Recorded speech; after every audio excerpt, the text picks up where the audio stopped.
Hello class 10th के विद्यार्थियों, स्वागत करते हैं एक और नए वीडियो में। तो आज की इस वीडियो में हम लेकर आ चुके हैं योद्धा सीरीज का जो सीरीज चल रहा है उसका विषय सोशल साइंस का आज क्वेश्चन आंसर लेके आ चुके हैं। तो जैसा कि आप लोग को मैं बता दूं कि जो मंथली टेस्ट का रियल क्वेश्चन है दोस्तों, वो एग्जाम से 5 से 10 मिनट पहले आता है। तो आप यूट्यूब पे कहीं पे देख लीजिएगा तो आपको क्वेश्चन आंसर नहीं देखने को मिलेगा। तो जैसा कि आपके सिलेबस के अकॉर्डिंग जो आपके मंथली टेस्ट में क्वेश्चन पूछे जाएंगे उसी से related very very important question कराने वाले हैं जो आपके एग्जाम में सीधे सीधे देखने को मिलेंगे। तो सारे सब्जेक्ट का वीडियो इसी तरह से आपके चैनल पे अपलोड हो गया है, तो जाइएगा देखिएगा। और इसी तरह से यहाँ पे आज का इस वीडियो को शुरू करते हैं। और यहाँ पे आज की इस वीडियो में हम सोशल साइंस यानी कि सामाजिक विज्ञान के क्वेश्चन को देखने वाले हैं। तो बिना देरी के इस वीडियो को शुरू करते हैं। अगर आप चैनल पे नए हैं तो चैनल को सब्सक्राइब करके वीडियो को लाइक कर दीजिएगा और अपने दोस्तों के पास शेयर जरूर कर दीजिएगा। और बिना देरी के इस वीडियो को शुरू करते हैं। तो यहाँ पे जैसा आपके फॉर्मेट टेस्ट का है वैसा ही यहाँ पर भी क्वेश्चन हमने सेलेक्ट किया है। तो यहाँ पे सेक्शन ए के अंतर्गत एमसीक्यू पूछे जाएंगे दोस्तों। यहाँ पे आपका पहला क्वेश्चन है कि औद्योगिक क्रांति की शुरुआत सर्वप्रथम किस देश में हुआ था। तो यहाँ पे 4 ऑप्शन दिया हुआ है। पहला है इंग्लैंड, दूसरा है जर्मनी, तीसरा है फ्रांस और यहाँ पे 4 ऑप्शन है अमेरिका। तो जो औद्योगिक क्रांति का जो शुरुआत है दोस्तों सर्वप्रथम इंग्लैंड में हुआ था। इसका राइट आंसर हो जाएगा ऑप्शन नंबर ए। और इसी तरह से यहाँ पे अगला क्वेश्चन है कि स्पेनिंग जेनिंग मशीन ने किस प्रक्रिया में वृद्धि की। तो यहाँ पे 4 ऑप्शन दिया हुआ है। पहला है यहाँ पे बुनाई, दूसरा है कताई, तीसरा है छपाई और यहाँ पे चौथा है रंगाई।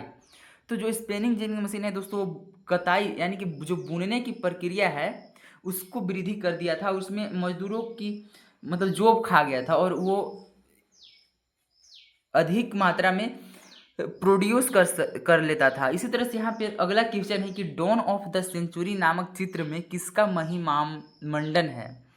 यानी कि जो डॉन ऑफ द सेंचुरी नामक जो चित्र है उसमें किसका मतलब किसका उसमें उल्लेख किया गया है। तो यहाँ पे 4 ऑप्शन है। पहला है राष्ट्रवाद, दूसरा है प्रजातंत्र, तीसरा है औद्योगिकीकरण और चौथा है यहाँ पे संगीत। तो इसका जो राइट आंसर हो जाएगा ऑप्शन नंबर सी औद्योगिकीकरण, यानी कि उद्योग ये सब का स्थापक उस सब के बारे में बताया गया है। और इसी तरह से यहाँ पे अगला क्वेश्चन है कि निम्न में से किसने इंग्लैंड में कपास मिल का निर्माण किया। तो यहाँ पे 4 ऑप्शन दिया हुआ है। पहला है रिचर्ड ऑर्कराइट, यहाँ पे बी है जेम्स वाट, सी है मैथ्यू बोल्टन और डी है न्यूकमेन। तो यहाँ पे राइट आंसर हो जाएगा रिचर्ड आर्कराइट जो है इंग्लैंड में कपास मिल का निर्माण किया था। और इसी तरह से यहाँ पे अगला क्वेश्चन है कि निम्नलिखित में से कौन गुमास्ता से संबंधित है। तो यहाँ पे 4 ऑप्शन दिए हुए हैं। यहाँ पे पहला है व्यापारी, दूसरा है उद्योगपति, तीसरा है अवैतनिक नौकर और यहाँ पे डी है कंपनी द्वारा नियुक्त पर्यवेक्षक। तो इसका करेक्ट आंसर हो जाएगा ऑप्शन नंबर डी। जो गुमास्ता है दोस्तों कंपनी के द्वारा नियुक्त किया गया कर्मचारी होते थे जो मजदूरों के काम पर देख रेख करते थे कि उन लोग कहीं आलसीपन तो नहीं कर रहा है। तो इसलिए इसका राइट आंसर हो जाएगा ऑप्शन नंबर डी। और इसी तरह से यहाँ पे अगला क्वेश्चन है कि भारत में पुराने व्यापार के केंद्र निम्न में से कौन थे। यानी कि सबसे पहले से ही भारत में व्यापार जो हो रहा था उस जगह का नाम क्या है। तो यहाँ पे 4 ऑप्शन दिया हुआ है। पहला है बम्बई और कोलकाता, दूसरा है दिल्ली और बम्बई, सी है सूरत और हुगली और डी है कर्नाटक और चेन्नई। तो मैं आपको बता दूं कि जो सबसे पहले पुराने ज़माने में सबसे अधिक जो व्यापार होता था जो उसका सेंटर था वो आपका सूरत और हुगली था, क्योंकि ये सारे यहाँ पे समुद्र के किनारे बसे हुए थे, इसलिए यहाँ पे समुद्री व्यापार किया जाता था। और इसी तरह से यहाँ पे अगला क्वेश्चन है कि किस पूर्व औपनिवेशिक बंदरगाह ने भारत को खाड़ी देशों और लाल सागर के बंदरगाहों से जोड़ा। तो यहाँ पे 4 ऑप्शन दिया हुआ है। बम्बई पहला, दूसरा है हुगली, तीसरा है मछलीपट्टनम और डी है सूरत। तो इसका जो करेक्ट आंसर हो जाएगा सूरत। और इसी तरह से यहाँ पे अगला क्वेश्चन है कि निम्नलिखित में से क्या गुमास्ता का कार्य था। यानी कि सीधे सीधे आपसे पूछ रहा है कि 4 ऑप्शन में से ऐसा कौन सा ऑप्शन है जिसमें गुमास्ता का कार्य बताया गया है।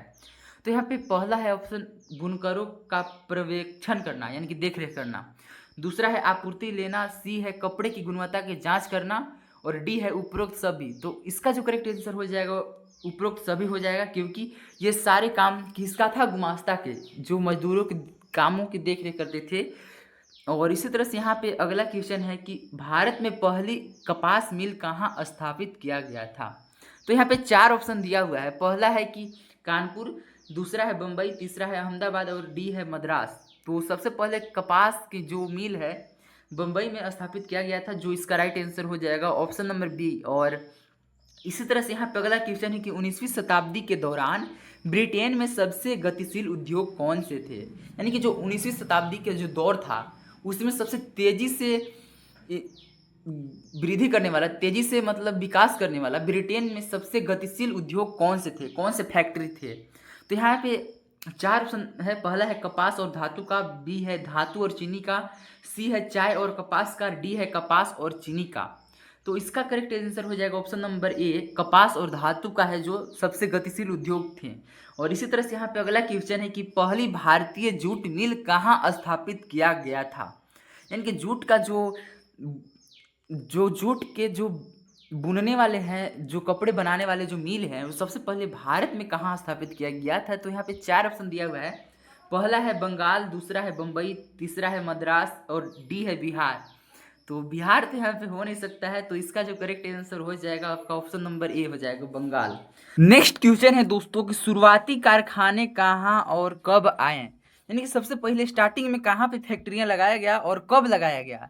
तो यहाँ पे 4 ऑप्शन दिया हुआ है। पहला है इंग्लैंड में 18वीं शताब्दी की शुरुआत में, दूसरा है 1730 के दशक में इंग्लैंड में, और सी है यूरोप में 18वीं शताब्दी के अंत में, और यहाँ पे डी है 17वीं शताब्दी में भारत में। तो यहाँ पे सबसे शुरुआती जो कारखाने हैं दोस्तों 1730 के दशक में इंग्लैंड में यानी कि ब्रिटेन में लगाया गया था, जो ऑप्शन नंबर बी इसका राइट आंसर हो जाएगा। और इसी तरह से यहाँ पे अगला क्वेश्चन है कि निम्न में से कौन से औद्योगिक क्रांति का कारण नहीं था। यानी कि उद्योग क्रांति का कारण कौन सा नहीं था। तो यहाँ पे पहला है यहाँ पे राजकीय संरक्षण, और यहाँ पे बी है यहाँ पे कृषि क्रांति, सी है यहाँ पे वैज्ञानिक आविष्कार, और डी है यहाँ पे धर्म सुधार। तो यहाँ पे जो धर्म सुधार जो है दोस्तों ये औद्योगिक क्रांति का कारण नहीं था। और इसी तरह से यहाँ पे अगला क्वेश्चन है कि विश्व का सबसे बड़ा उद्योग कौन सा है। यानी कि विश्व का सबसे बड़ा व्यापार या सबसे बड़ा जो फैक्ट्री है वो कौन सा है। तो यहाँ पे 4 ऑप्शन दिया हुआ है। पहला है यहाँ पे लौह इस्पात, यानी कि जो लोहे का जो फैक्ट्री है ये दुनिया का सबसे बड़ा उद्योग है। बी है सूती वस्त्र का उद्योग, सी है रसायन उद्योग, और डी है चीनी उद्योग। तो दुनिया का सबसे बड़ा जो फैक्ट्री है, सबसे बड़ा जो उद्योग है दोस्तों वो लोहे का है, लोहा का। और इसी तरह से यहाँ पे अगला क्वेश्चन है कि बम्बई में पहली बार कपड़ा मिल कब स्थापित किया गया था। तो यहाँ पे 4 ऑप्शन दिया हुआ है। पहला है 1716 ईस्वी में, बी है 1854 ईस्वी में, सी है 1955 ईस्वी में, और डी है 1756 ईस्वी में। तो बम्बई में सबसे पहला जो कपड़ा का मिल है दोस्तों वो 1854 ईस्वी में स्थापित किया गया था, जो कि ऑप्शन नंबर बी है इसका राइट आंसर हो जाएगा। और इसी तरह से यहाँ पे अगला क्वेश्चन है कि इंग्लैंड में महिलाएं किस मशीन का विरोध कर रही थी। तो आप सब जानते होंगे दोस्तों ये इसका जो पॉसिबिलिटी है बहुत हाई है आपके एग्जाम में आने के लिए। तो आप सभी लोग जानते होंगे दोस्तों कि जो इंग्लैंड में महिलाएं थे वो इस स्पिनिंग जेनिंग मशीन का विरोध कर रहे थे, क्योंकि ये जो था कपड़े बहुत जल्दी जल्दी बुन दिया करता था, और इससे बहुत सारे मजदूरों का काम आसानी से मशीन कर देता था, जिसके चलते बहुत मजदूर बेरोजगार हो चुके थे। इसके लिए इसके विरोध में महिलाएं जो है वहाँ पे मशीन का विरोध कर रहे थे। और इसी तरह से यहाँ पे अगला क्वेश्चन है कि यूरोपीय देशों में किस देश के बने कपड़ों की अत्यधिक मांग थी। यानी कि जो यूरोपियन देश हैं दोस्तों जैसे कि जर्मनी, इटली सब हो गया, ये सारे देशों में कहाँ की कपड़ा बना हुआ सबसे ज़्यादा मतलब मांग थी, कहाँ पे सबसे अधिक किस देश के कपड़े को मतलब पसंद किया करते थे। तो यहाँ पे 4 ऑप्शन दिया हुआ है। पहला है यहाँ पे अमेरिका, दूसरा है चीन, सी है रूस, और डी है भारत। तो यूरोपियन देशों में भारत का जो वस्त्र है दोस्तों, जो कपड़ा है वो बहुत अधिक मतलब मांग था। और इसी तरह से यहाँ पे अगला क्वेश्चन है यहाँ पे कपास किस प्रकार का फसल है। तो ये आपका ज्योग्राफी का क्वेश्चन है दोस्तों। जो कपास है दोस्तों वो आपका यहाँ पे 4 ऑप्शन दिया हुआ है। पहला है यहाँ पे रबी फसल, बी है खरीफ फसल, और यहाँ पे सी है जायद फसल। तो यहाँ पे जो इसका करेक्ट आंसर हो जाएगा आपका खरीफ फसल हो जाएगा। और इसी तरह से यहाँ पे अगला क्वेश्चन है कि इंग्लैंड का कौन सा शहर फिनिशिंग सेंटर के रूप में विकसित हुआ। तो यहाँ पे 4 ऑप्शन दिया हुआ है। पहला है लंदन, दूसरा है आयरलैंड, सी है हैम्पशायर, डी है वर्मोंट, और इसका जो करेक्ट आंसर हो जाएगा ऑप्शन नंबर ए, लंदन जो है वो फिनिशिंग सेंटर के नाम से फेमस हुआ। और इसी तरह से यहाँ पे अगला क्वेश्चन है कि किस मशीन के आने से बुनकरों को बड़े करघे और चलाने और चौड़ी अरज का कपड़ा बनाने में मदद मिला। तो यहाँ पे मदद मिला, न कि पूरा पूरा उसका काम कर दिया करता था। तो ऐसा जानिए कि जो पूरा पूरा काम कर दिया करता था वो था स्पेनिंग जेनी मशीन, और जो सिर्फ करघे चलाने और कपड़े को बनाने में जो हेल्प करता था वो था आपका फ्लाई शटल, जो इसका ऑप्शन हो जाएगा ऑप्शन नंबर सी। और इसी तरह से यहाँ पे अगला क्वेश्चन है कि स्पेनिंग जेनी मशीन का आविष्कार किसने किया था। तो ये भी काफ़ी इंपॉर्टेंट क्वेश्चन है आपके एग्जाम की पॉइंट ऑफ व्यू से। तो जेम्स हरग्रीव जो था दोस्तों, वो स्पेनिंग जेनिंग का मशीन का जो था आविष्कार किया था। तो ऑप्शन नंबर ये इसका 100% करेक्ट आंसर हो जाएगा। और इसी तरह से यहाँ पे अगला क्वेश्चन है कि ब्रिटेन के सबसे प्रमुख उद्योग कौन थे।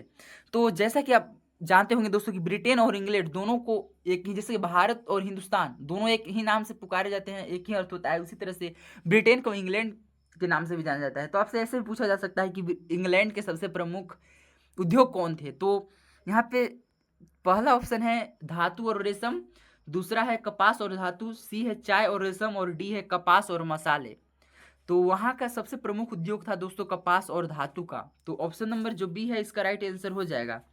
और जैसे कि आप जानते होंगे दोस्तों, जितने भी फैक्ट्रियां हैं भारत में, जैसे कि आप जमशेद जी टाटा के नाम सुने होंगे, ये सारे भी ब्रिटिशियन ही थे। तो इसलिए यहाँ पे आप यहाँ पे लॉजिक लगा सकते हैं कि जो धातु है, धातु यानी कि जो लोहा है वगैरह है, इस सब का फैक्ट्री वगैरह सब ब्रिटेन से ही मतलब स्टार्ट हुआ था। मतलब वहीं के सारे जो व्यापारी थे वहाँ यहाँ पे आके अपना कंपनी स्थापित किए थे, और यहाँ के जो कच्चा रॉ मटेरियल है उसको मतलब रियल प्रोडक्ट में प्रोवाइड कराए थे। और इसी तरह से यहाँ पे अगला क्वेश्चन है कि भारत का पहला लौह एवं इस्पात षड्यंत्र स्थापित किया गया था, यानी कि जो भारत का पहला जो लोहा का फैक्ट्री है वो सबसे पहले कहाँ स्थापित किया गया था। तो यहाँ पे पहला ऑप्शन है कि कोलकाता में, दूसरा है मुंबई में, और तीसरा है मद्रास, और चौथा है जमशेदपुर। तो आप सब जानते होंगे दोस्तों कि जमशेदपुर जो है ये भारत का आयरन फैक्ट्री, यानी कि जो टिस्को का नाम सुने होंगे, Tata iron and steel company, जो था 1907 ईस्वी में स्थापित किया गया था। तो यही जो था सब भारत का पहला लौह इस्पात उद्योग था, यानी कि यहाँ पे पहली बार यहीं से लोहा का मतलब प्रोडक्शन कराया जा रहा था। और इसी तरह से यहाँ पे अगला क्वेश्चन है कि निम्नलिखित में से कौन से भारत के पूर्व औपनिवेशिक बंदरगाह थे, यानी कि भारत के सबसे पुराने बंदरगाह उसे कहते हैं जहाँ पे पानी वाले जहाज, जैसे जिस तरह से बस क्या, जहाँ पे ज़्यादा बस इकट्ठा होते हैं उसको बस स्टैंड बोला जाता है, उसी तरह से जहाँ पे पानी वाले जहाज जहाँ पे ज़्यादा मात्रा में मतलब जहाँ पे व्यापार के लिए जहाँ पे स्टैंड रहता है उसको बंदरगाह कहा जाता है। तो यहाँ पे पहला ऑप्शन है सूरत और मछलीपट्टनम, बी है मद्रास और हुगली, सी है मद्रास और बम्बई, और डी है बम्बई और हुगली। तो भारत के सबसे पहले और सबसे पुराने बंदरगाह जो थे दोस्तों सूरत और मछलीपट्टनम जो है इसका राइट आंसर हो जाएगा। और इसी तरह से यहाँ पे अगला क्वेश्चन है कि मध्य अमेरिका में झूम कृषि को किस नाम से जाना जाता है। तो सबसे मैं आपको बताऊं कि झूम की कृषि किसको बोलते हैं। तो झूम कृषि ऐसे खेती को बोलते हैं जो समय के अनुसार स्थान परिवर्तन कर लेते हैं किसान लोग। जैसे कि अगर आज आप जहाँ पे जिस गांव में अपनी खेती कर रहे हैं, कुछ साल के बाद आप दूसरे गांव में चले जाएंगे, तो ऐसे कृषि को झूम कृषि कहा जाता है। और अमेरिका में इसे किस नाम से जाना जाता है, तो मिल्पा के नाम से जाना जाता है, जो इसका 100% करेक्ट आंसर हो जाएगा ऑप्शन नंबर सी। यहाँ पे अगला क्वेश्चन है दोस्तों, निम्न में से रोपण कृषि का उदाहरण है। तो यहाँ पे 4 ऑप्शन दिया हुआ है, पहला है गन्ना, दूसरा है चावल, तीसरा है गेहूं, और डी है चना। तो इसका जो करेक्ट आंसर हो जाएगा ऑप्शन नंबर ए गन्ना। और इसी तरह से यहाँ पे अगला क्वेश्चन है कि इनमें से कौन से रबी फसल हैं। तो रबी फसल यानी कि ऐसे फसल जो ठंडे यानी कि जाड़े के दिनों में बोए जाते हैं और गर्मी के दिनों में काटे जाते हैं, ऐसे फसल को रबी फसल कहते हैं दोस्तों। तो आप यहाँ पे 4 ऑप्शन में से देख सकते हैं ऐसा कौन सा फसल है जिसे ठंडी के दिन में बोया जाता है। तो चावल तो बरसात के दिन में बोया जाता है, मोटा अनाज भी आपको बरसात के दिन में शायद बोया जाता है, और यहाँ पे कपास जो है दोस्तों ये भी तो बरसात के दिन में ही बोए जाते हैं। तो यहाँ पे करेक्ट आंसर हो जाएगा चना। चना जो है दोस्तों आपके ठंडी के दिनों में बोए जाते हैं और गर्मी के दिनों में काटे जाते हैं, तो रबी फसल है। और इसी तरह से यहाँ पे अगला क्वेश्चन है कि सुनहरा रेशा किस फसल को कहा जाता है। तो यहाँ पे 4 ऑप्शन दिया हुआ है, पहला है यहाँ पे रबड़ को, दूसरा है जूट को, सी है कपास को, और डी है कहवा को। तो सुनहरा रेशा कहा जाता है आपको जूट को दोस्तों, जो इसका राइट आंसर हो जाएगा ऑप्शन नंबर बी। और इसी तरह से यहाँ पे अगला क्वेश्चन को हम देखें तो यहाँ पे अगला क्वेश्चन है कि भारत के किस राज्य में धान का उत्पादन सबसे अधिक होता है।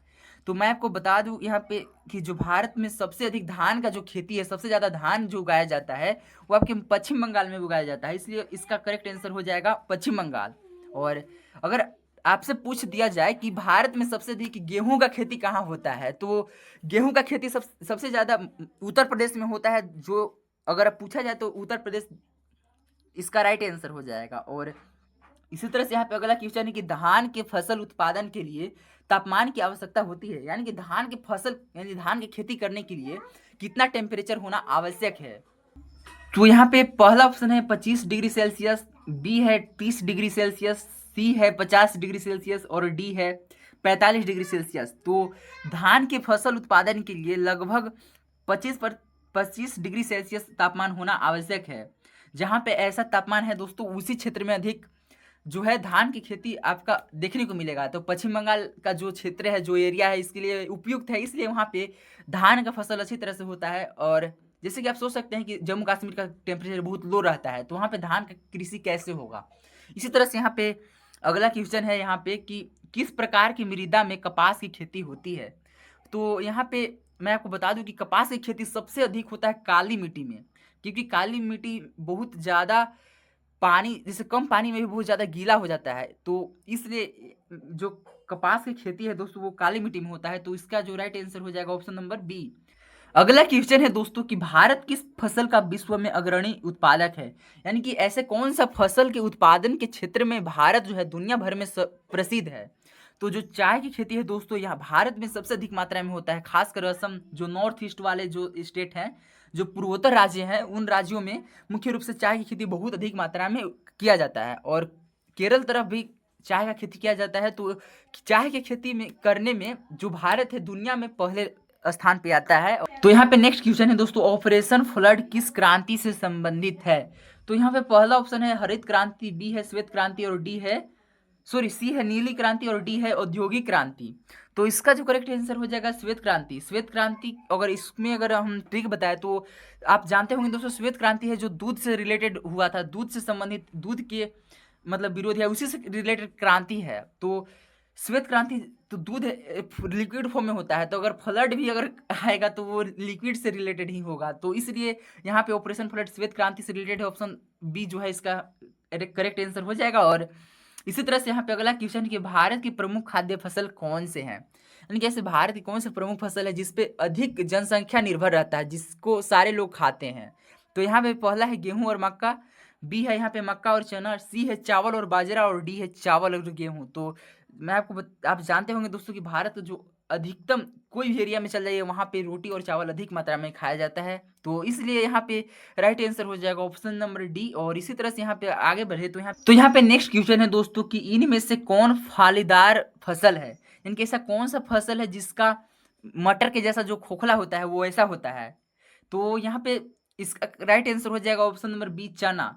चना का जैसे जो भटको होता है दोस्तों, आप गांव में हो तो जानते होंगे, जो भटको होता है उसको खोखला, जो ऐसा खोखला किस फसल में पाया जाता है, तो चना जो है इसका राइट आंसर हो जाएगा। और इसी तरह से यहाँ पे अगर आगे बढ़े तो यहाँ पे अगला जो क्वेश्चन है यहाँ पे है भारत में चाय का प्रमुख उत्पादक राज्य कौन है। तो जैसा कि मैंने पहले बता दिया है दोस्तों कि असम जो है, जो सबसे अधिक चाय खेती वहीं पे होता है। तो ऑप्शन नंबर सी जो है इसका राइट आंसर हो जाएगा। और इसी तरह से यहाँ पे अगला क्वेश्चन है कि विश्व में कपास के उत्पादन में भारत का स्थान कौन सा है। तो दूसरा है दोस्तों कपास के उत्पादन में, जो इसका राइट आंसर हो जाएगा ऑप्शन नंबर बी, दूसरा। और चाय के उत्पादन में पहला है, जैसा कि अपने पहले जान चुके हैं। और इसी तरह से यहाँ पे अगला क्वेश्चन है कि इनमें से किस देश में एक दलीय शासन व्यवस्था है। तो एक दलीय शासन व्यवस्था उसको बोला जाता है जिसमें सिर्फ सरकार का ही मतलब शासन चले। जैसे कि अगर भारत की बात करें तो यहाँ पे मिश्रित शासन व्यवस्था है, जैसे कि यहाँ पे कुछ प्राइवेट सेक्टर भी मिलकर और सरकारी गवर्नमेंट सेक्टर दोनों मिलकर देश के विकास या किसी भी कार्यों को करते हैं। लेकिन चाइना में जो है पूरा की पूरी तरह एक दलीय शासन व्यवस्था है, यहाँ पे सारा चीज़ वहाँ के सरकार जो शी जिनपिंग है वो संभालते हैं। तो यहाँ पे एक दलीय शासन जो है चीन में पाया जाता है। और अगर आपसे पूछा जाए कि मिश्रित शासन व्यवस्था किस में है, तो वो आपके भारत आ जाएगा। और तो इसका राइट आंसर हो जाएगा ऑप्शन नंबर बी। और इसी तरह से यहाँ पे अगर आगे बढ़े तो यहाँ पे अगला क्वेश्चन है, एक दल को छोड़कर दूसरे दल पर चले जाने को क्या कहते हैं। तो जैसे कि एक दल यानी कि एक जनता पार्टी जैसे कि एक अलग पार्टी है और एक दूसरा पार्टी में उसका मेंबर जाता है, तो ऐसे लोगों को क्या बोले जाते हैं? दल बदली कहा जाता है, आप जानते ही होंगे। जैसे कि आजकल आप जानते होंगे कि आम आदमी पार्टी का जो एक व्यक्ति था, राघव चड्ढा, वो चल गया बीजेपी में। तो क्या किया? दल बदल कर दिया। तो इसलिए दल बदल जो कहा ऑप्शन नंबर जिसमें होगा वही राइट आंसर हो जाएगा। तो यहाँ पे ऑप्शन नंबर बी जो है राइट आंसर हो जाएगा। और इसी तरह से यहाँ पे अगला क्वेश्चन है कि बहुजन समाजवादी पार्टी का महत्व क्या है? यानी कि बहुजन समाजवादी जो पार्टी बना हुआ है वो किस उद्देश्य से बना गया है, उसका उद्देश्य क्या है? तो यहाँ पे 4 ऑप्शन दिया हुआ है। पहला है शिक्षित लोगों को सुरक्षित करना, बी है बेरोजगार को रोजगार देना, सी है उत्पीड़ित लोगों के हितों को सुरक्षित करना और डी है गरीब लोगों का उत्थान करना। तो जो बहुजन समाज पार्टी है दोस्तों, जिसका जो मुख्य उद्देश्य है उत्पीड़न लोगों के हितों को सुरक्षित करना, यानी कि जो लोग किसी भी चीज़ों से जूझ रहे हैं, तो उनको उस घटना से, उस परिस्थिति से अच्छा परिस्थिति में लाना। और इसी तरह से यहाँ पे अगला क्वेश्चन है कि बहुजन समाजवादी पार्टी की स्थापना कब और किसने किया था? तो जो बहुजन समाजवादी पार्टी है दोस्तों 1984 ईस्वी में बना गया था, जो कांशीराम के द्वारा बनाया गया था। और इसी तरह से यहाँ पे अगला क्वेश्चन है कि जो चुनाव लड़ने और सरकार में राजनीतिक सत्ता हासिल करने के उद्देश्य से काम करता है उसे क्या कहा जाता है?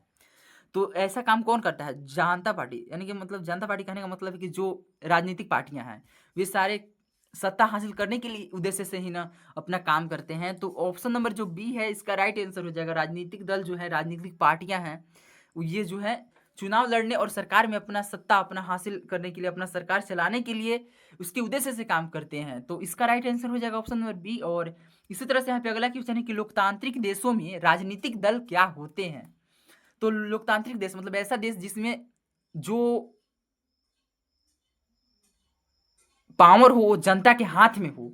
तो लोकतंत्र और राजतंत्र आप जानते होंगे दोस्तों। लोकतंत्र में जिसमें सरकार को चुनने के लिए जो परमिशन है, जो उनका जो अधिकार है वो जनता के पास है, वो हो गया आपका लोकतंत्र। और राजतंत्र जिसमें कि राजाओं का शासन चले, जैसे कि आप नॉर्थ कोरिया का नाम सुने होंगे दोस्तों, वहाँ पे अभी भी राजतंत्र है, वहाँ पे डिक्टेटरशिप है। और यहाँ पे पहला ऑप्शन है हित समूह, और दूसरा है तानाशाही, और सी है सर्वव्यापी, और डी है इनमें से कोई नहीं। तो लोकतांत्रिक देशों में राजनीतिक दल को क्या कहा जाता है? सर्वव्यापी कहा जाता है। ऑप्शन नंबर जो सी है इसका राइट आंसर हो जाएगा। और अगला क्वेश्चन है दोस्तों, कई दलों वाले देश की व्यवस्था को क्या कहते हैं? मतलब ऐसा देश की व्यवस्था जिसमें 2 या 2 से अधिक दल हो, उन लोग सब मिलके और उस देश को चलाते हो, ऐसे देश की व्यवस्था को क्या कहेंगे? तो जैसा कि आपने देखा दोस्तों, जिस चीन में एक दलीय शासन व्यवस्था जिसमें सारा कंट्रोल सरकार के पास है। बी 2 दलीय व्यवस्था जिसको हम मिश्रित अर्थव्यवस्था के नाम से भी जानते हैं। और इसी तरह से यहाँ पे सी है बहुदलीय व्यवस्था। तो इसका जो करेक्ट आंसर हो जाएगा बहुदलीय व्यवस्था हो जाएगा, क्योंकि यहाँ पे कई बोला है। अगर 2 बोलता सिर्फ तब 2 दलीय व्यवस्था होता। तो इसलिए इसका राइट आंसर हो जाएगा ऑप्शन नंबर सी। और इसी तरह से यहाँ पे अगला क्वेश्चन कि कानूनों को कौन पास करता है? यानी कि जब कोई भी नया कानून बनता है तो उसको पास कौन करता है? तो यहाँ पे 4 ऑप्शन दिया हुआ है। पहला है कार्यपालिका, बी है विधायिका, सी है न्यायपालिका और डी है स्थानीय सरकार। तो जो विधायिका है दोस्तों, ये आपका कानूनों को पास करता है। और अगर कानून अगर अच्छा भी ना हो तो उसको वापस भी लेना पड़ता है। तो इसी तरह से यहाँ पे ये सारा काम जो है विधायिका करता है। और इसी तरह से यहाँ पे अगला क्वेश्चन है कि भाजपा की स्थापना कब हुआ? भाजपा यानी कि भारतीय जनता पार्टी जो है, बीजेपी है दोस्तों, इस पार्टी का स्थापना कब हुआ? ये कब संगठित किया गया, सब कब बनाया गया? तो 1980 ईस्वी में बनाया गया दोस्तों। ऑप्शन नंबर जो बी है इसका राइट आंसर हो जाएगा। यानी कि बीजेपी के जो बना हुआ हो गया दोस्तों आपका 46 वर्ष हो चुके हैं। और इसी तरह से यहाँ पे अगला क्वेश्चन कि भारतीय जनता पार्टी का मुख्य प्रेरक सिद्धांत क्या है? जैसे कि अभी आपने देखा समाजवादी, जो बहुजन समाजवादी पार्टी का उद्देश्य था उत्पीड़न लोगों को सहायता प्रदान करना, उसी तरह से भारतीय जनता पार्टी का भी कोई उद्देश्य होगा। कोई भी पार्टियां बनता है दोस्तों तो उसका कोई उद्देश्य होता है। ऐसा नहीं कि कोई ऐसे ही मतलब जब मन तब पार्टी बना सके, ऐसा नहीं है। तो भारतीय जनता पार्टी का जो मुख्य उद्देश्य है, वो जो सिद्धांत है यहाँ पे, पहला है क्रांतिकारी राष्ट्र, दूसरा है सांस्कृतिक राष्ट्रवाद, और सी है आर्थिक राष्ट्रवाद, और डी है आंदोलनकारी राष्ट्रवाद।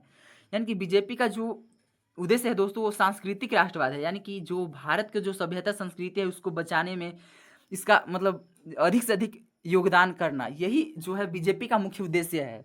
इसलिए आप जानते होंगे दोस्तों कि जो आज के जो नेता है लोग हैं वो धर्म के नाम पे अपना वोट लेते हैं, जीतते हैं। और इसी तरह से यहाँ पे अगला क्वेश्चन है कि भारतीय कम्युनिस्ट पार्टी की स्थापना कब हुआ था? तो जैसा बीजेपी है, जैसा बहुजन समाज पार्टी है दोस्तों, वैसा ही एक भारतीय कम्युनिस्ट पार्टी भी है जिसका स्थापना 1925 ईस्वी में हुआ था। तो ऑप्शन नंबर जो ए है इसका राइट आंसर हो जाएगा। और इसी तरह से यहाँ पे अगला क्वेश्चन कि भारतीय जनता पार्टी का चुनाव चिन्ह क्या है। तो ये कौन नहीं जानता है दोस्तों, आप कमेंट में बताइएगा कि बीजेपी का जो चुनाव चिन्ह है क्या है। आप सब जानते होंगे ये दोस्तों कि बीजेपी का चुनाव चिन्ह कमल छाप है। तो ऑप्शन नंबर जो सी है इसका राइट आंसर हो जाएगा। और इसी तरह से यहाँ पे अगला क्वेश्चन है कि राजनीतिक दलों को मान्यता कौन देता है। तो यानी कि जो कोई पार्टी बनाना है उसका उसका जो ऑर्डर है कौन देता है कि मतलब आपका पार्टी बन चुका है और उसको इम्प्लीमेंट आप चुनाव लड़ सकते हैं। तो ये मान्यता जो है दोस्तों आपका चुनाव आयोग करता है, जो इलेक्शन कमीशन इंडिया है, ईसीआई, वही मान्यता देता है राजनीतिक दलों को चुनाव लड़ने के लिए। और इसी तरह से यहाँ पे अगला क्वेश्चन है कि कांग्रेस की स्थापना कब हुआ था। तो अगर आपको पता हो या ना हो, लेकिन जो भारत के इतिहास में सबसे पुराना जो पार्टी है दोस्तों वो कांग्रेस है, जिसका स्थापना 1885 ईस्वी में हुआ था, यानी कि आज़ादी से पहले भी हुआ था, जिनमें गांधी लोग भी शामिल थे, महात्मा गांधी जो थे, बापू वगैरह सब शामिल थे। और इसी तरह से यहाँ पे अगला क्वेश्चन है कि निम्न में से किस को वैश्वीकरण में सबसे कम लाभ हुआ। तो यहाँ पे पहला है कृषि क्षेत्र, दूसरा है सेवा क्षेत्र और सी है द्वितीय क्षेत्र। तो और यहाँ पे डी है उद्योग। तो सबसे जो कम लाभ हुआ वो कृषि क्षेत्र हुआ, यानी कि ऑप्शन नंबर जो ये है इसका राइट आंसर हो जाएगा। और इसी तरह से यहाँ पे लास्ट ऑब्जेक्टिव क्वेश्चन है दोस्तों, घरेलू अर्थव्यवस्था और विश्व अर्थव्यवस्था को जोड़ना क्या कहलाता है।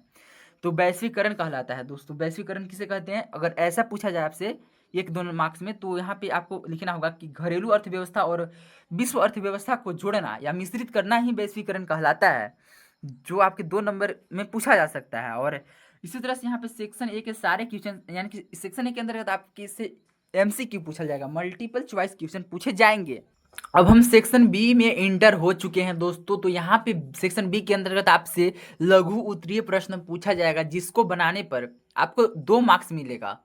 तो यहाँ पे पहला क्वेश्चन है कि ब्रिटेन की महिला कामगारों ने स्पिनिंग जेनी मशीनों पर हमले किए, इसको व्याख्या करना है। या ऐसा भी क्वेश्चन पूछा जा सकता है कि ब्रिटेन की महिला कामगारों ने स्पिनिंग जेनी मशीनों पर हमला या उसका विरोध किए, क्यों, व्याख्या करना है। तो यहाँ पे उत्तर दिया हुआ है दोस्तों कि 1764 में जेम्स हारग्रीव्स ने स्पिनिंग जेनी मशीन का निर्माण किया, यानी कि आविष्कार किया। इस मशीन ने कताई की प्रक्रिया तेज कर दी।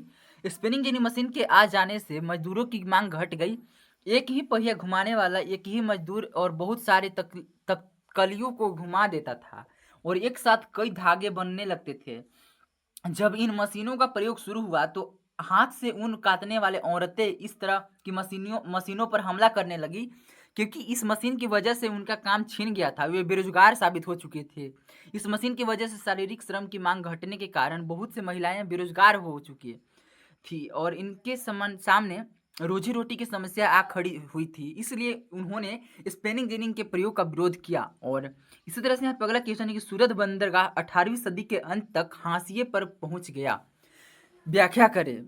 तो हाशिए पर पहुंच यानी कि लॉस में चलने लगा सूरत बंदरगाह।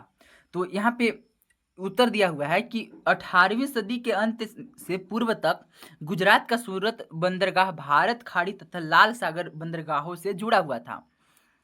1750 के दशक में पश्चात इस बंदरगाह पर भारतीय सौदागरों का नियंत्रण ढीला पड़ता गया, जिसके कारण भारत में यूरोपीय कंपनियों के प्रभाव में निरंतर वृद्धि होती जा रही थी। यूरोपियन कंपनी द्वारा व्यापार पर इजारेदारी अधिकार हासिल कर लेने से सूरत और हुगली दोनों बंदरगाह कमजोर पड़ गए, जिससे इन पर होने वाले व्यापार में नाटकीय ढंग से कमी आई।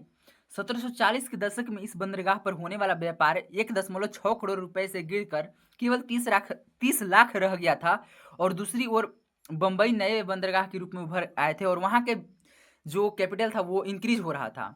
और इसी तरह से यहाँ पे अगला क्वेश्चन है कि ईस्ट इंडिया कंपनी ने भारत में बुनकरों पर निगरानी रखने के लिए गुमास्तों को नियुक्त किया, व्याख्या करें। या इसको भी ऐसे घुमा के क्वेश्चन पूछा जा सकता है कि ईस्ट इंडिया कंपनी ने गुमास्तों को नियुक्त क्यों किया, उनका कार्य क्या था, ये भी पूछा जा सकता है। तो यहाँ पे उत्तर इसका लिखा हुआ है कि 1764 के युद्ध के बाद जब ईस्ट इंडिया कंपनी ने भारत पर राजनीतिक सत्ता स्थापित कर ली, तब कंपनी ने व्यापार पर एकाधिकार कायम करने के लिए उससे सीधा संबंध स्थापित करना चाहा। उसके लिए उन्होंने गुमास्ता की नियुक्ति की। इन गुमास्तों को अनेक प्रकार के काम सौंपे गए मतलब। और यहाँ पे अब यहाँ पे बिंदु दे देकर लिखा हुआ है। तो यहाँ पे पहला है क के अंतर्गत कि कंपनी ने सर्वप्रथम बुनकरों को सक्रिय व्यापारियों और दलालों से मुक्त करवाने के लिए इन पर निगरानी रखने, माल इकट्ठा करने और कपड़ों की गुणवत्ता जांचने के लिए वेतनभोगी कर्मचारी नियुक्त यानी कि गुमास्ता नियुक्त किए, जिन्हें गुमास्ता कहा जाता है। और इसी तरह से यहाँ पे अगला पॉइंट है कि यह गुमास्ते बुनकरों को कर्ज देते थे ताकि वे किसी और व्यापारी को अपना माल तैयार करके ना दे सके। और इसी तरह से यहाँ पे अगला है कि गुमास्ते ही बुनकर वो से तैयार माल को इकट्ठा करके कंपनी तक पहुंचाते थे। और इसी तरह से यहाँ पे अगला क्वेश्चन है कि मोटे अनाज से क्या तात्पर्य है, यानी कि मोटा अनाज किसे कहा जाता है। तो यहाँ पे उत्तर दिया हुआ है मोटे अनाज अर्थात मिलेट से अर्थ है, यानी कि मोटे अनाज को इंग्लिश में मिलेट कहा जाता है, पहाड़ी पथरीली या कम उपजाऊ भूमि पर उगाए जाने वाले फसलों से है। यानी कि ऐसे खेती जो आपके पहाड़ी इलाका में या ऐसे इलाका जहाँ पे खेती कम हो, ऐसे क्षेत्रों में उगाए जाने वाले फसल मोटे अनाज के नाम से जाने जाते हैं। इसमें कुछ खाद्यान्न की फसलें हैं, खाद्यान्न मतलब खाने वाले, और कुछ चारे की जैसे कि ज्वार, बाजरा, रागी और मक्का मोटे अनाजों की फसलें हैं। और इसी तरह से यहाँ पे अगला क्वेश्चन है कि भारत में चाय के उत्पादन के लिए भौगोलिक स्थिति वर्णन करें, यानी कि चाय के उत्पादन के लिए किस तरह की जमीनें की आवश्यकता होती है, यानी कि ऐसे कौन से क्षेत्र है जहाँ पे चाय अधिक खेती होता है, वहाँ पे चाय उगाया जा सकता है। तो यहाँ पे इसका उत्तर दिया हुआ है कि चाय एक पेय पदार्थ है, यानी कि इसको पीने के उपयोग में लाया जाता है। यह रोपण कृषि के अंतर्गत आता है।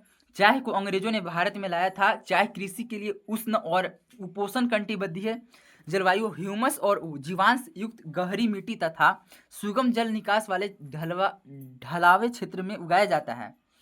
चाय के लिए पूरे वर्ष कोष्ण नाम और पाला रहित जलवायु की आवश्यकता होती है। चाय एक श्रम प्रधान कृषि है। और इसी तरह से यहाँ पे अगला क्वेश्चन है कि भारतीय कृषि की किन्हीं 4 विशेषताओं को लिखे, यानी कि भारतीय जो खेती है उसके 4 आपको बेनिफिट बताना है, 4 विशेषता बताना है। तो यहाँ पे उत्तर दिया हुआ है कि भारत एक कृषि प्रधान देश है जिसमें कृषि की 4 विशेषताएं जो है निम्नलिखित है, यानी कि नीचे लिखा हुआ है। तो यहाँ पे पहला है खेती में पशुओं की मुख्य भूमिका होती है, यानी कि भारत में जो खेती होता है इसमें जानवर यानी कि बैल वगैरह इस सब का इस्तेमाल अधिक मात्रा में किया जाता है। इसी तरह से यहाँ पे दूसरा ऑप्शन है कि भारतीय कृषि पूरी तरह से मानसून पर आधारित होता है, यानी कि भारत में जितना भी खेती होता है वो बारिश के पानी पर निर्भर होता है। और इसी तरह से यहाँ पे अगला क्वेश्चन है कि अगला बिंदु है उत्तर का, भारतीय कृषि में जोतों का आकार छोटा होता है। और इसी तरह से यहाँ पे अगला है उत्पादन में खाद्य पदार्थों की बहुत अधिकता होती है, यानी कि भारत में जितना भी खेती होता है वो अपने पेट पालन यानी कि अपने मतलब खाने वाले पदार्थों की अधिक उपजाऊ होती है। जैसे कि कपास की खेती ये सब ज़्यादा मतलब कम मात्रा में उपजाया जाता है, ओनली केवल खाने वाले पदार्थ की उत्पादन अधिक मात्रा में होता है। और इसी तरह से यहाँ पे अगला क्वेश्चन है कि राजनीतिक दलों की कोई 3 गुण लिखे, यानी कि जो राजनीतिक पार्टियां होता है, पॉलिटिक्स पार्टियां, उन लोगों के 3 गुण को लिखना है। तो यहाँ पे उत्तर है कि तीनों गुण जो है निम्नलिखित है, ऐसे लिख सकते हैं, इसके बाद पॉइंट लिख सकते हैं। तो यहाँ पे है पहला, जनता से जुड़े मुद्दों पर नीतियाँ बनाते हैं, यानी कि जो भी जनता का समस्या है उससे रिलेटेड नीतियाँ बनाते हैं, कानून बनाते हैं। इस तरह से यहाँ पे अगला है यह समान राजनीतिक विचारधारा के होते हैं। और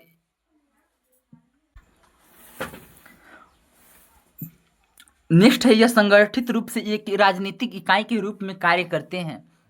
और इसी तरह से यहाँ पे अगला क्वेश्चन कि भारत के राष्ट्रीय दलों के नाम बताएं, यानी कि भारत के जो भी नेशनल लेवल के जो पार्टियां हैं उन सारे के नाम लिखना है। तो 2017 से लेके अभी तक जो भारत में राष्ट्रीय दलों की संख्या है जो वो है 7। ये आपके फाइनल एग्जाम के लिए भी इम्पोर्टेंट हो जाता है। और तो यहाँ पे 7 जो दल है, जो 7 पार्टियां हैं उन सारों के नाम है। पहला है भारतीय राष्ट्रीय कांग्रेस, यानी कि जो कांग्रेस है। दूसरा है भारतीय जनता पार्टी जो बीजेपी है। सी है बहुजन समाजवादी पार्टी। और चौथा है राष्ट्रवादी कांग्रेस पार्टी। और पांचवा है भारतीय कम्युनिस्ट पार्टी। और छठा है मार्क्सवादी कम्युनिस्ट पार्टी। और 7 है ऑल इंडिया तृणमूल कांग्रेस। और यही सारे आपके 7 दल है, जो 7 पॉलिटिक्स पार्टियां हैं जो आपने देखा। और इसी तरह से यहाँ पे अगला क्वेश्चन है कि लोकतांत्रिक शासन व्यवस्था में राजनीतिक दलों की जरूरत क्यों होती है, कारण दीजिए। यानी कि लोकतंत्र जो व्यवस्था है जो है जिसमें जनता के पास अधिकार होता है किसी भी सरकार को चुनने के लिए, ऐसे शासन व्यवस्था में राजनीतिक पार्टी की जरूरत क्यों होती है, इसका कारण बताना है। तो इसका उत्तर यहाँ पे लिखा हुआ है कि राजनीतिक दलों के बिना लोकतंत्र में शासन व्यवस्था नहीं चल सकता है। यानी कि बिना राजनीतिक पार्टी अगर आपके पास नहीं रहेगा तो किसे प्रधानमंत्री कैसे मंत्रिमंडल को मतलब स्थापित किया जाएगा। कोई क्योंकि आप जानते होंगे दोस्तों, जब राज्यसभा ये सब की सीट पे जो होते हैं सांसद और सांसद मिला के ही कोई मंत्रिमंडल से बनाया जाता है, वित्त मंत्री जो केंद्रीय लेवल के जो होते हैं, यूनियन मिनिस्टर जिससे बोला जाता है। तो यहाँ पे लिखा हुआ है कि देश के लिए कानून बनाने में मतलब मदद करते हैं। बी है जनता का प्रतिनिधित्व करने में। सी है सरकार बनाने और चलाने में। 4 है यहाँ पे विपक्ष की भूमिका निभाने में राजनीतिक दलों की आवश्यकता है। और इसी तरह विभिन्न मुद्दों पर जनता की राय लेने में। इसी तरह से यहाँ पे अगला क्वेश्चन है कि वैश्वीकरण प्रक्रिया में बहुराष्ट्रीय कंपनियां की क्या भूमिका है। तो सबसे पहले इसका उत्तर दिया लिखा हुआ है यहाँ पे है कि बहुराष्ट्रीय कंपनियां विश्व में ऐसे स्थान की तलाश में रहती है जहां उनके उत्पादन की लागत कम हो और अधिक से अधिक लाभ कमाया जा सकते हैं। यानी बहुराष्ट्रीय कंपनियां ऐसे कंपनियां होते हैं जो विदेशी कंपनियां होता है, लेकिन उन लोग ऐसा क्षेत्र, ऐसा जगह खोजते हैं जहाँ पे उनको टैक्स कम देना हो, जहाँ पे कम लागत हो उस प्रोडक्ट को बनाने में। ऐसे कंपनियां जो दूसरे मतलब देशों में अपना फैक्ट्री लगाते हैं। जैसे कि अगर बात करें तो जैसे फ़ोन की जो कंपनियां हैं दोस्तों, वीवो, ओप्पो, चाहे जिस भी कंपनी का आप फ़ोन चलाते होंगे, ये आपके मेड इन इंडिया अभी लिखा हुआ होगा, लेकिन ये सारे फॉरेनर है, यानी सारे विदेशी कंपनियां हैं। इसी तरह से आप यहाँ पे आगे लिखा हुआ है कि विभिन्न देशों में, यानी कि अलग अलग देशों में बहुराष्ट्रीय कंपनियों के निवेश में लगातार वृद्धि हो रही है। इसके साथ ही विभिन्न देशों के बीच विदेश व्यापार में भी वृद्धि हुए हैं। इसी तरह से यहाँ पे आगे है विदेश व्यापार का एक बड़ा भाग बहुराष्ट्रीय कंपनियां द्वारा नियंत्रित और संचालित होता है। इसी तरह से हमारा सेक्शन बी के सारे क्वेश्चन समाप्त हो चुके हैं और अब हम इंटर कर चुके हैं सेक्शन सी के अंतर्गत। तो यहाँ पे पहला क्वेश्चन है कि ईस्ट इंडिया कंपनी ने भारतीय बुनकरों से सूती और रेशमी कपड़ों की नियमित आपूर्ति सुनिश्चित कराने के लिए क्या किया। तो यहाँ पे उत्तर लिखा हुआ है कि ईस्ट इंडिया कंपनी ने भारतीय बुनकरों से सूती और रेशमी कपड़ों की नियमित आपूर्ति सुनिश्चित करने के लिए, यहाँ पे आपूर्ति का मतलब होगा दोस्तों उसको सप्लाई करना, यानी कि जैसे कि किसी वो प्रोडक्ट को बनाने के लिए उसको कंटिन्यू रखना, नियमित रूप से उसको मतलब उसका प्रोडक्शन करना। तो इसकी आपूर्ति सुनिश्चित करने के लिए महत्वपूर्ण कार्य किए गए ईस्ट इंडिया कंपनी ने किया। क्या किया भाई, तो यहाँ पे आगे लिखा हुआ है कि पहला जो है कि जो ईस्ट इंडिया कंपनी है निर्यात व्यापार में बहुत सारे भारतीय व्यापारी और बैंकर की भूमिका सराहनीय थी। दूसरा है कंपनी ने बुनकरों से माल तैयार करवाने, बुनकरों को माल उपलब्ध कराने और कपड़ों की गुणवत्ता जांचने के लिए वेतनभोगी कर्मचारी नियुक्त किए जिन्हें गुमास्ता कहा जाता है। और कहा जाता था क्योंकि अभी तो गुमास्ता नहीं है, ये सब वर्क कर रहे हैं, सारे हम लोग तो आज़ाद हो चुके हैं और अंग्रेजों के हाथ से आज़ाद हुए हैं। अभी तो मुख्य रूप से अभी विकसित हुआ नहीं है अपना देश वैसे। इसी तरह से यहाँ पे अगला पॉइंट है कंपनी को माल बेचने वाले बुनकरों की अन्य खरीदारी के साथ कारोबार करने पर पाबंदी लगा दी। इसके लिए उन्हें पेशगी की रकम दी जाती थी। इस तरह से यहाँ पे आगे है लिखा हुआ है कि महीन कपड़े की मांग बढ़ने के साथ बुनकरों को अधिक कर्ज दिया जाने लगा। ज़्यादा कमाई की आस में बुनकर पेशगी स्वीकार कर लेते थे। और इसी तरह से यहाँ पे आगे लिखा हुआ है कि भारत में बने कपड़े को हासिल करने के लिए कंपनियों ने अपने अन्य यूरोपीय प्रतिद्वंद्वी जैसे कि फ्रांसीसी, डच और पुर्तगालियों को प्रतियोगिता से बाहर करने की नीति अपनाई। और यहाँ पे लास्ट पॉइंट है कंपनी ने प्रतिस्पर्धा यानी कि जो कंपटीशन है उसको समाप्त करने के लिए लागतों पर अंकुश रखने और कपास एवं रेशम से बनी चीजों के नियमित आपूर्ति को सुनिश्चित करने के लिए प्रबंधन और नियंत्रण की एक नई व्यवस्था लागू की। नेक्स्ट क्वेश्चन है दोस्तों, भारत में रबी फसल और खरीफ फसल में अंतर स्पष्ट करना है। तो यहाँ पे उत्तर लिखा हुआ है कि भारत में मुख्यतः 3 फसलों का उत्पादन किया जाता है, रबी फसल, खरीफ फसल और जायद फसल, परंतु मुख्यतः 2 फसलों को मुख्य माना जाता है और जो है पहला रबी फसल और दूसरा है खरीफ फसल। तो यहाँ पे आप इस उत्तर को ऐसे भी अपने उत्तर शीट में लिख सकते हैं दोस्तों, ऐसे पेज को 2 भागों में बांटकर और इधर जो भी है रबी फसल और इधर खरीफ फसल के विशेषता को लिख सकते हैं। लेकिन यहाँ पे हम लोग सीधे सीधे लिख दिए हैं तो आप अपने हिसाब से लिख सकते हैं। तो यहाँ पे रबी फसल के अंदर लिखा हुआ है कि ऐसा फसल जो अक्टूबर नवंबर में लगाया जाता है और मार्च अप्रैल तक काट लिए जाते हैं, ऐसे फसल को रबी फसल कहा जाता है। और दूसरा है यह फसल शीतकाल के मौसम में शुरू होता है और ग्रीष्म काल के आगमन तक रहता है, यानी कि ठंडे के दिनों में शुरू होता है और गर्मी के दिनों में इसका मतलब काट दिया जाता है। इस तरह से यहाँ पे आगे लिखा हुआ है कि रबी फसलों के अंतर्गत गेहूं, चावल, जौ, चना, तिलहन, अलसी, कोरिया, सरसों इत्यादि का उत्पादन किया जाता है।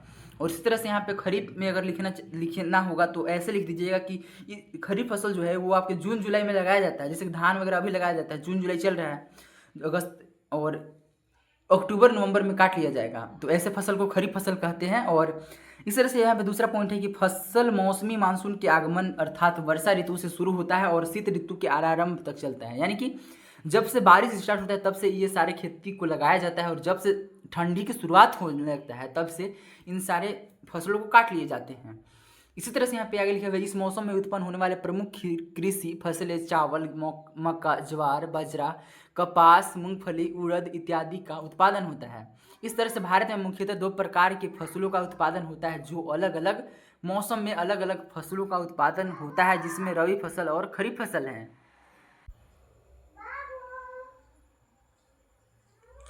इसी तरह से यहाँ पे नेक्स्ट क्वेश्चन है दोस्तों कि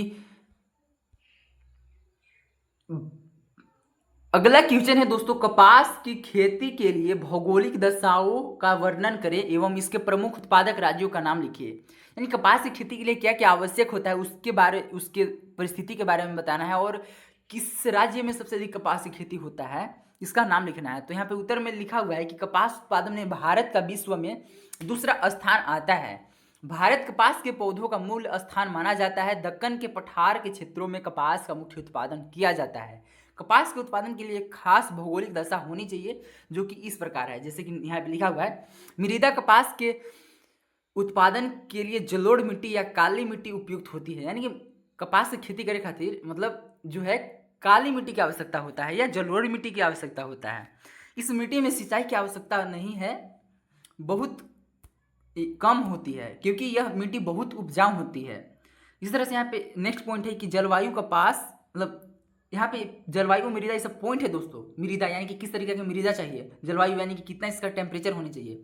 तो कपास उत्पादन के लिए उष्ण या समशीतोष्ण जलवायु, जिसमें ग्रीष्मकालीन तापमान 25 डिग्री सेल्सियस और 50 सेंटीमीटर से 100 सेंटीमीटर वर्षा हो या सिंचाई की सुविधा उपलब्ध हो, फसल तैयार होते समय खुला मौसम आवश्यक है।